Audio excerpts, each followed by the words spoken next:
Welcome back to our channel. కనిపిస్తున్న ఆలుగడ్డ curry అయితే ప్రిపరేషన్ అయితే చేయబోతున్నాం అన్నమాట. కనిపిస్తున్నాయి.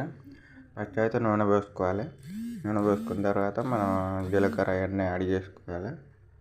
యాడ్ చేసుకున్న తర్వాత మీకైతే మొత్తానికైతే చూపిస్తాను కదా. వీడియో చూసే ముందు అయితే లైక్ చేయండి, షేర్ చేయండి, మా ఛానల్ని సబ్స్క్రైబ్ చేసుకోండి. లేట్ చేసుకుంటే అయితే ఇక మనం జీలకర్ర అయితే వేసుకుంటున్నాం అన్నమాట.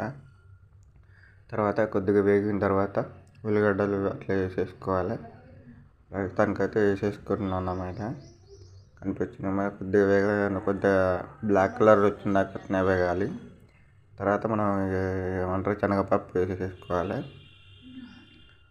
శనగపప్పు వేసుకున్న తర్వాత మళ్ళీ ఆనియన్స్ వేసేసుకుంటే సరిపోతుంది. కొద్దిగా వేగిన తర్వాత ఇక ప్రజెంట్ అయితే 2 అయితే వేసినాం అన్నమాట. కనిపిస్తుంది కదా మీకు. ఉల్లిగడ్డలు అయితే వేసేసుకున్నాం. మొత్తానికైతే కొద్దిగా బ్లాక్ కలర్ వచ్చినాక అట్నే వేగాలి. మా పిల్లి చూస్తున్నాడు, మా పిల్లి అట్లా ఉన్నాడు.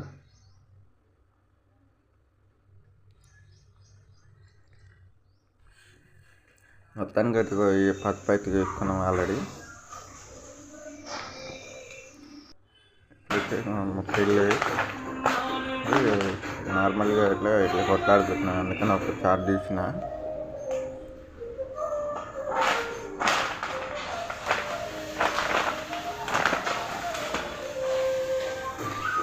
ఒక 2 మినిట్స్ తర్వాత అయితే మనం చూస్తున్నాం అన్నమాట. కనిపిస్తుంది కదా మీకు. అది ఆలుగడ్డలు అయితే కారం అయితే వేసేసుకున్నాం ఆల్రెడీ, ఉడుకుతుంది. వీడియో చూసే ముందు లైక్ చేయండి, షేర్ చేయండి. మరి మా ఛానల్కి అందరికి షేర్ చేయండి, సబ్స్క్రైబ్ చేసుకోండి.